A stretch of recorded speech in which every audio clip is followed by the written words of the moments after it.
Коррупциялык кылмыш иштерин тергөөдө кайтарылган жана соттун чечими менен өндүрүлгөн каражаттар атайын эсепке топтолот. Мындай эсепти ачуу тапшырмасын бүгүн президент Сооронбай Жээнбеков тийиштүү органдарга берди. Бул тууралуу президенттик аппараттын маалыматтык саясат бөлүмү кабарлады. Өлкө башчынын тапшырмасын аткаруу үчүн башкы прокуратуранын, УКМКнын, Ички иштер министрлигинин экономикалык кылмыштарга каршы күрөшүү боюнча мамлекеттик кызматтын жана Улуттук банктын жетекчилери чогулуп кеңешме өткөрдү. Бишкектин жылуулук электр борборун оңдоо үчүн Кытайдын Эксим банкынан алынган 386 миллион доллар насыя үстөк пайызы менен 493 миллион доллар болуп төлөнөт. Бул тууралуу Жогорку кеңештин жыйынында мурдагы финансы министри Ольга Лаврова билдирди. Анын айтымында насыя 20 жыл аралыгында төлөнүп бүтүшү керек жана төлөөнүн эң көп көлөмү 2023-2024 жылдарга туура келет. Ал эми финансы министринин орун басары Мирлан Байгончоков азыркы учурга чейин бул насыя боюнча 19 миллион доллар төлөнгөнүн билдирди. Бул көтөргөн Бир Бол фракциясынын депутаты Акылбек Жапаров Кытайдан алынган 386 миллион доллардын айланасында сөз кылуу туура эместигин айтып, андан көрө бул каражатты төлөөнүн жолдорун ойлонууну сунуштады. Жогорку кеңештин бүгүнкү жыйынында Республика Ата журт фракциясынан депутат Талант Мамытов Бишкек жылуулук электр борборундағы авария боюнча бардык жоопкерчиликти мурдагы премьер Сапар Исаков өз мойнуна алышы керектигин айтты. Депутат өз сөзүндө 2017 жылы 10 майда ошол учурдагы премьер-министр күз-кыш мезгилине даярдык көрүү боюнча токтом чыгарганын айтып, Сапар Исаков өкмөткө күзүндө келип, 2 ноябрда парламентке келип кышка даярбыз деп маалымат бергенин кошумчалады. Сапар Исаков кышка даярбыз деп маалымат берип, катылып жаткан кемчиликтерди жашырган үчүн жылуулук борборундагы авариянын жоопкерчилигин алышы керек деди ал. Мамытов ошондой эле, эгер президенттин жетекчилиги менен өткөн коопсуздук кеңешинин жыйынында коррупцияга каршы күрөшүү маселеси көтөрүлбөсө, бул иштер бармак басты, көз кысты болуп фактылар айтылбай калмак деген пикирин айтты. Өз кезегинде Сапар Исаков жылуулук борборундагы авария чыккандан кийин жоопкерчиликти өзүнө алып билдирүү жасаганын билдирди. Исаков ошондой эле бир да жолу жоопкерчиликтен качпаганын айтты. Андан сырткары мурдагы премьер күз-кыш мезгилине даярдык көрүүнү ким жетектегенине, жептин оңдоп түзөөсүн ким көзөмөлдөгөнүнө да көңүл буруу керектигин белгиледи.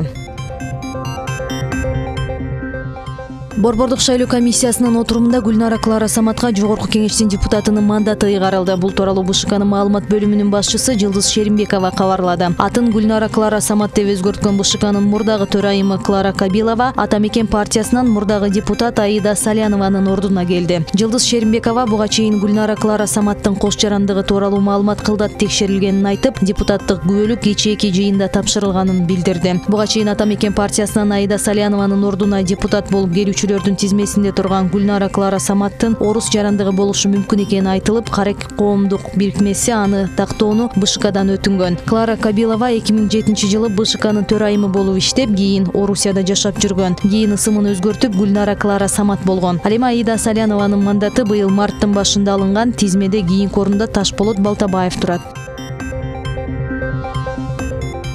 Өкмөт билим берүүгө каражаттарды салууга даяр, анткени бул келечекке болгон инвестиция. Мындай сөзүн премьер-министр Мухаммедкалый Абылгазиев 15 майда өткөргөн кеңешмесинде айтканын өкмөттүн аппаратынан кабарлашты. Кеңешме мектептерди интернет менен камсыздоо маселеси боюнча өтүп, ага вице-премьер-министр Алтынай Өмүрбекова, билим берүү жана илим министри Гүлмира Кудайбердиева жана маалыматтык технологиялар жана байланыш мамлекеттик комитетинин төрагасы Бакыт Шаршембиев катышты. Кеңешмеде Абылгазиев республиканын бардык мектептерин интернет менен камсыздоо өкмөттүн чечиши керек болгон артыкчылыктуу маселелеринин бири экендигин айтты. Гүлмира Кудайбердиева учурда республиканын мектептеринин 55%-ында интернет жеткиликтүү экенин маалымдады. Мухаммедкалый Абылгазиев билим берүү жана илим министрлигине заманбап технологияларды колдонуу менен окуу китептерин чыгарган басмакананы ачуу маселесин иштеп чыгууну тапшырды. Аталган чечим өлкөдө окуу китептерин басып чыгаруунун заманбап тутум үчүн зарыл басма үйлөрүн уюштуруу процессин ишке киргизет.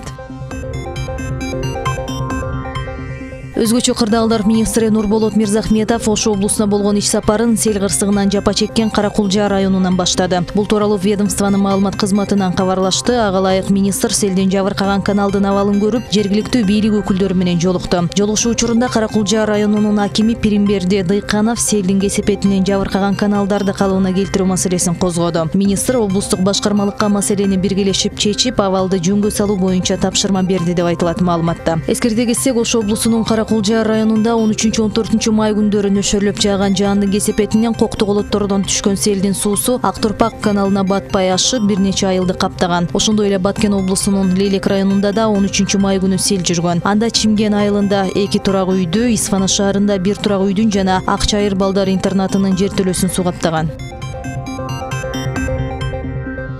Башкы прокуратура Саламаттык сактоо министрлигинин кызматкерлерине карата кылмыш ишин козгогонун кабарлады. Маалыматка караганда өткөн жылдын июнь айында министрлик эне жана баланы коргоо улуттук борбордун алдындагы перинаталдык борбордун имаратын кеңейтүү иштерин аткаруу үчүн сынак жарыялаган. Текшерүүнүн жыйынтыгына караганда жеңүүчү деп ЭСС жоопкерчилиги чектелген компаниясы табылган. Ал эми калган компаниялар сынактын талабы боюнча документациясы туура келген эмес деген жүйө менен четтетилген деп айтылат билдирүүдө. Анткени менен аталган сынакка катышып жеңүүчү компаниядан азыраак каражат кылган ишкана анын документтери талапка толук жооп бергенин айтып чыккан. Буга карабай министрлик өкүлдөрү кызматынан кыянаттык менен пайдаланып ЭСС ишканасын жеңүүчү атаган. Мунун жыйынтыгында мамлекет ири суммадагы материалдык чыгым тарткан деп айтылат маалыматта. Аталган факты боюнча министрлик кызматкерлерине кылмыш жаза кодексинин 304 жана 306 беренелери менен кылмыш иши козголду. 3 ай аралыгында Кыргызстан Орусияга кебезди экспорттоону 5 эсеге, электр трансформаторлорун 3 эсеге жана каймак майды 3 эсеге же 19,8%га көбөйттү. Бул тууралуу Улуттук статистика комитети билдирди. Бирок 3 ай аралыгында айнекти экспорттоо 1,7 эсеге, кургатылган буурчак жашылчаларын жөнөтүү 24,1%га, электр лампочкасын экспорттоо 13,2%га жана аялдардын кийимдерин жиберүү 6,9%га төмөндөгөн. Ал эми Орусиядан ташылып келген товарлардан түтүктөрдү алып кирүү 3,5 эсеге, болоттон жасалган зымдарды алып кирүү 1,8 эсеге, жыгач сүрүндү тактасын алып келүү 68,4%га, мунай заттарын ташып келүү 66,9%га, куштун эти жана андан жасалган азыктарды ташып келүү 45,2%га, андан тышкары таттуу азыктарды алып келүү 8,1%га өскөн. Аталган убакыт аралыгында ЕАЭПке кирген мамлекеттер менен болгон товар алмашуу 503,1 миллион долларды түзгөн. Бул өткөн жылдын ушул мезгилине салыштырмалуу 3%га аз. Борбор калаада мыйзамсыз илинген көрнөк жарнак такталары алынып жатканын кала мэриясынан кабарлашты. Маалыматка ылайык, Бишкектин жер иштетүү жана курулуш башкармалыгы тазалык муниципалдык ишканасы менен биргеликте уруксат кагазы жок бир нече көрнөк жарнактарды алып салууда. Тазалоо иштеринин жүрүшүндө Ибраимов көчөсүнүн Киев жана Чүй менен кесилишкен жеринде 2, Байтик Баатыр көчөсү менен Жибек жолу проспектисинин кесилишинде 4 көрнөк тактасы алынды деп айтылат билдирүүдө. Шаарды иреттөө жана көрктөндүрүү максатында чаржа айтилинген көрнөк жарнактардан арылтуу иштери мындан ары да улантылат.